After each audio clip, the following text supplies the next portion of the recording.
स्वागत है आपका इंग्लिश लिटरेचर कासल चैनल पे। हम कंटिन्यू कर रहे हैं। तो सेकंड वेव की बात कर रहे थे हम कल, और उसी के अंदर जो है इसकी खासियत रही कि दो मेजर एस्पेक्ट्स थे।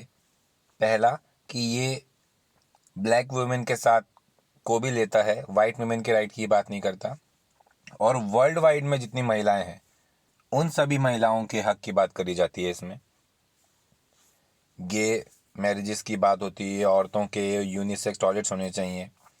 तो हर एस्पेक्ट को कवर करता है सेकेंड वेव फेमिनिज्म। बहुत ज़्यादा बात करी गई थी इक्वल राइट्स की, और बात करी गई तीनों जो कॉन्स्टिट्यूशन में अमेंडमेंट की बात करी गई थी इसमें।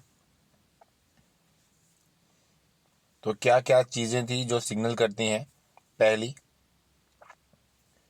न्यू एरा के अंदर सेकेंड वेव आई, थर्ड वेव आने ही वाली थी, इसकी भी हम आगे बात करेंगे। और तीसरा प्रूफ है जो कि पोस्ट फेमिनिस्ट एरा की बात करते हैं कि फेमिनिज्म के बाद क्या। ऐसा बात करी जा रही थी कि फेमिनिज्म बहुत हो गया है, अब इसको ख़त्म कर देना चाहिए। तो थर्ड वेव को ही पोस्ट वेव से जोड़ा गया। आगे इसको समझते हैं हम जब थर्ड वेव पढ़ेंगे।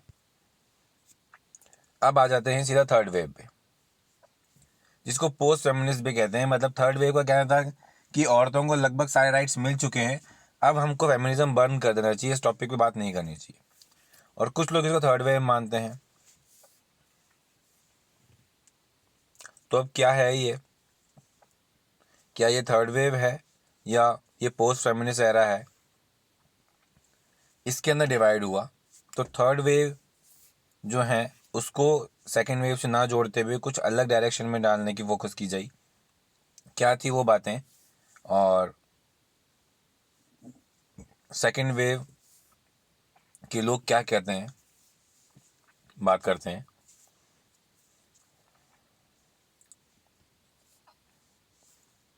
तो इसको थर्ड वेव इसलिए माना गया क्योंकि काफ़ी लोगों महिलाओं का कहना था कि सेकेंड वेव में सब चीज़ें कवर नहीं हो पाई हैं,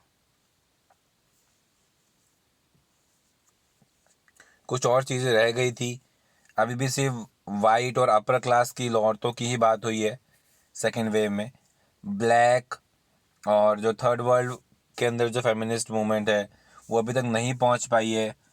गरीब महिलाओं के तो हक की बात किसी ने करी ही नहीं है अभी तक। इस सब को उजागर किया गया। फिर बात आती है कॉलेजेस में, यूनिवर्सिटीज़ में जब फेमिनिज्म को लाया गया कि अगर बेसिक लेवल से शुरू किया जाए, अगर शुरू से ही महिलाओं को रेस्पेक्ट करना अगर स्कूल कॉलेज में सिखाया जाए तो लोग इसको कंसिडर करेंगे। इसको हम साइको एनालिटिक फेमिनिज्म भी कहते हैं, और इसी को मार्क्सिस्ट फेमिनिज्म कहा जाएगा। अगर गरीब महिलाओं को ज़्यादा उजागर किया जाए, उनके हकों की ज़्यादा बात करी जाए कि अगर कोई महिला गरीब है और वो अगर हक मांग रही है तो उसको ज़्यादा तवज्जो मिलनी चाहिए, बजाय इसके कि कोई महिला जिसके पास सब कुछ फैसिलिटी है उसके केस को आप आगे रखें।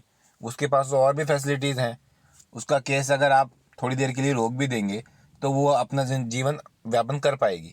लेकिन कोई गरीब महिला है, उसने अपने पति पे केस कर रखा है, उसकी तो उसकी ज़िंदगी और मौत का सवाल है, तो उसके केस को तवज्जो नहीं मिलनी चाहिए। तो इस चीज़ के बारे में आर्ग्यू करी गई। तो ये आ जाएगा आपका मार्क्सिस्ट क्रिटिसिज्म फेमिनिज्म में। और साइको एनालिटिकल फेमिनिज्म कहेगा कि अब मानसिकता बदलिए, महिलाएं कमज़ोर नहीं होती, ना ही मानसिक रूप से कोई कमज़ोरी है उनके दिमाग में, ना ही शारीरिक रूप से कोई कमज़ोरी है। अगर महिला कोशिश करे, पढ़े, अपने आप को हुनरमंद बनाए तो वो बिल्कुल हर चीज़ को फेस कर सकती है। अब इसको एकेडमिक डिसिप्लिन में यूज़ करा जाएगा। इस बात का भी क्रिटिसाइज़ किया गया कि एक एवरेज भाषा में, मेन स्ट्रीम में फेमिनिज्म को इंक्लूड किया जाए हर चीज़ में। हिस्ट्री जैसे शब्द लीजिए, हिज स्टोरी, तो हिस्ट्री में भी हिज का इस्तेमाल हो रहा है, मैन। तो धीरे धीरे इन सब चीज़ों को इंक्लूड किया गया। फिर जब हम थर्ड वर्ल्ड वेव फेमिनिज्म की बात करते हैं तो 80s और 90s में ये चीज़ आई, और मिडिल क्लास वुमेन को इन्होंने टारगेट किया जो कि अपने 20s में थी और 30s में थी। और ये एक्सप्रेस करा गया कि हम सेकेंड वेव को कंटिन्यू करेंगे, एजेंडा को छोड़ेंगे नहीं, क्योंकि उसके अंदर रेस और सेक्सुअलिटी की बात करी गई थी। उसका बैकलैश चलता रहेगा और वो क्रिटिसाइज कर रही थी। इस फेमिनिज्म को हम और डाइवर्स बनाएंगे और एंड ऑफ द सेंचुरी ये चलता रहा और एक्टिवली फोकस रहा एजेंडा में। सेकेंड वेव को बिल्कुल नहीं छोड़ा गया। अब बात आती कि कौन थे, तो आप देख सकते हैं कि कैसे कैसे सीधा सीधा सेकेंड जनरेशन तक ये बात पहुंची।